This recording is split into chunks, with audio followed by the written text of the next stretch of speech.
ಭಾರತ ದೇಶದಲ್ಲಿ ಇರುವ ನಾವೆಲ್ಲ ಪ್ರಾದೇಶಿಕವಾಗಿ ಹಿಂದೂಗಳೇ. ಹಿಂದೂ ಎನ್ನುವುದು ಒಂದು ಧರ್ಮ ಅಲ್ಲ, ಅದೊಂದು ಜೀವನ ಪದ್ಧತಿ. ಲಿಂಗಾಯಿತರು ಎಂದು ಹಿಂದೂ ಧರ್ಮವನ್ನ ಟೀಕಿಸಿಲ್ಲ ಎಂದು ಗದುಗಿನ ತೋಂಟದಾರ್ಯ ಮಠದ ಜಗದ್ಗುರು ಡಾಕ್ಟರ್ ತೋಂಟ ಸಿದ್ದರಾಮ ಸ್ವಾಮೀಜಿ ಹೇಳಿದರು.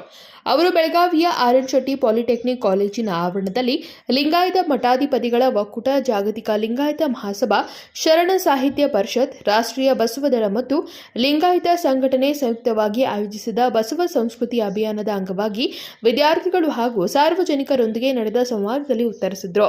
ಸಕಲ ಜೀವಾತ್ಮರಿಗೆ ಲೇಸನ್ನೇ ಬಯಸುವ ಲಿಂಗಾಯತವು ಹಿಂದೂ ಧರ್ಮದವರನ್ನ ಯಾಕೆ ಟೀಕಿಸುತ್ತೀರಿ ಎಂಬುದಕ್ಕೆ ಹಿಂದೂ ಧರ್ಮ ಒಂದು ಧರ್ಮವೇ ಅಲ್ಲ, ಅದು ಒಂದು ಜೀವನ ಪದ್ಧತಿ. ಅದನ್ನೇ ನಮ್ಮ ದೇಶದ ಪ್ರಧಾನಿ ಕೂಡ ಹೇಳಿದ್ದಾರೆ. ಹಿಂದೂಸ್ತಾನದಲ್ಲಿ ಇರುವವರೆಲ್ಲ ಪ್ರಾದೇಶಿಕವಾಗಿ ಹಿಂದೂಗಳೇ, ಆದರೆ ಜೀವನ ಪದ್ಧತಿ ಬೇರೆ ಬೇರೆ. ಆದರೆ ಲಿಂಗಾಯತ ಒಂದು ಪ್ರತ್ಯೇಕ ಧರ್ಮ. ಲಿಂಗಾಯತರು ಯಾರನ್ನೂ ಟೀಕಿಸಲಿಲ್ಲ ಮತ್ತು ವಿರೋಧಿಸಲಿಲ್ಲ. ಆದರೆ ಅಲ್ಲಿನ ಕಂದಾಚಾರ, ಮೂಢನಂಬಿಕೆ, ಮೇಲು ಕೀಳು ಮೂಢಾಚರಣೆ ವಿರೋಧಿಸಿದರು ಎಂದು ಸ್ಪಷ್ಟಪಡಿಸಿದ್ರು.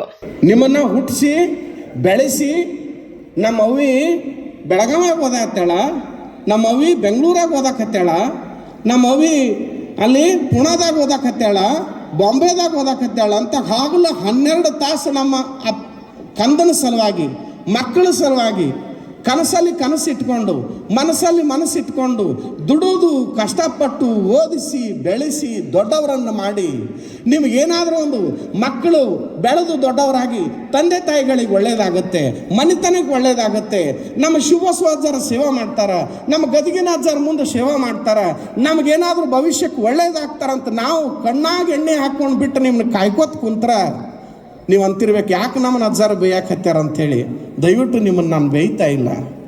ದಯವಿಟ್ಟು ನಾನು ಬೆಳಗಾವಿಯ ವಿದ್ಯಾರ್ಥಿ ಸಮೂಹದ ಕುರಿತು ಮಾತಾಡ್ತಾ ಇಲ್ಲ, ದೇಶದ ಭವಿಷ್ಯದ ಕುರಿತು ನೋವಿನಿಂದ ಮಾತಾಡ್ತೀನಿ. ಹಗಲು 12 ತಾಸು ಭಾಳ ಮುದ್ದು ಮಾಡಿ ಬೆಳೆಸಿ ದೊಡ್ಡವರು ಮಾಡಿದ ಮೇಲೆ ನಿಮ್ಮಿಂದ ಬಂದ ನಮಗೆ ಫಲ ಏನು? ನಿಮ್ಮಿಂದ ಬಂದು ನಮಗೆ ಒಂದು ಇದನ್ನೇನು ಕೊಡುಗೆಏನು? ನಿಮ್ಮಿಂದ ಸಿಕ್ಕ ಫಲಶ್ರುತಿ ಏನು? ನೀವು ಸುಖವಾಗಿ ಕುಂತ್ರಿ, ನೀವು ಆರಾಮಾಗಿದ್ದೀರಿ. ನಮ್ಮ ತಂದೆ ತಾಯಿಗಳು ನನ್ನ ಕಡೆ ಲಕ್ಷ ಕೊಡ್ರಿ. ದೇಶ ನೋಡೋರು ಯಾರ್ರಿ? ನಮ್ಮ ಭಾಷೆ ನೋಡೋರು ಯಾರ್ರಿ? ಇನ್ನು ನೆಕ್ಸ್ಟ್ ಅದು ವಚನ ಸಿದ್ಧಾಂತ, ಮತ್ತೊಂದು ಮಗದೊಂದು ಏನಕ್ಕ ತಾಯಿ ಪ್ರೇಮಕ್ಕ ಅಂಗಡಿ, ಇನ್ನು ನೆಕ್ಸ್ಟ್ ಅದು ಮಾತು ನೆಕ್ಸ್ಟು ಅಲ್ಲ ರೀ. ಬೇಸಿಕ್ ಆಗಿ ತಂದೆ ತಾಯಿಗಳನ್ನ ಗುರುವಿನ ನೋಡ್ಕೊಳ್ಳಂಗಿಲ್ಲ ಅಂದಮೇಲೆ ಇನ್ನು ಯಾವ ಯುವಕರು ಇವರೆಲ್ಲ? ಅದು ಆಗಬಾರ್ದು. ನೀವು ಅಂತಿರ್ಬೇಕು, ಮುಂದೆ ಹೇಳ್ರಿ ಏನು? ಅದು ಆಗಬಾರ್ದು. ಅದು ಒಳಗೆ ನೋವದೆ, ನಮಗೆ ಒಳಗೆ ತ್ರಾಸ ಆಗ್ತಾ ಇದೆ. ಅದಕ್ಕಾಗಿ ನಮ್ಮೆಲ್ಲ ನಾಡಿನ ಪರಮ ಪೂಜ್ಯರು ಒಂದೇ ಒಂದು ಆಸೆ ಪಟ್ಟರು, ಒಂದೇ ಒಂದು ಕನಸು ಕಟ್ಟರು, ಒಂದೇ ಒಂದು ಸಂಕಲ್ಪ ಮಾಡಿದ್ರು.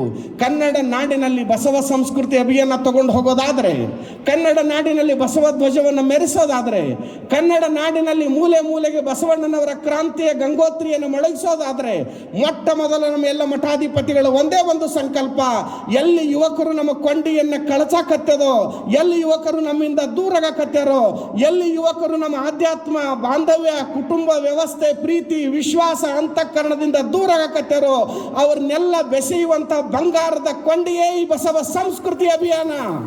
ಲಿಂಗಾಯತ ಧರ್ಮಕ್ಕೆ ಸಾಂವಿಧಾನಿಕ ಮಾನ್ಯತೆ ಸಿಕ್ಕಿದೆಯೇ ಎಂಬ ಪ್ರಶ್ನೆಗೆ ಉತ್ತರಿಸಿದ ಡಾಕ್ಟರ್ ಸಿದ್ದರಾಮ ಸ್ವಾಮೀಜಿ, ಜಸ್ಟಿಸ್ ನಾಗಮೋಹನ್ ದಾಸ್ ಆಯೋಗ ನೀಡಿದ ವರದಿಯನ್ನು ಕರ್ನಾಟಕ ಸರ್ಕಾರ ಒಪ್ಪಿ ಕೇಂದ್ರಕ್ಕೆ ಕಳಿಸಿದೆ. ಈಗ ಅದಕ್ಕೆ ಒಪ್ಪಿಗೆ ನೀಡುವಂತೆ ಕೇಂದ್ರ ಸರ್ಕಾರದ ಮೇಲೆ ನಾವೆಲ್ಲ ಒತ್ತಾಯ ಮಾಡುತ್ತಿದ್ದೇವೆ ಎಂದರು.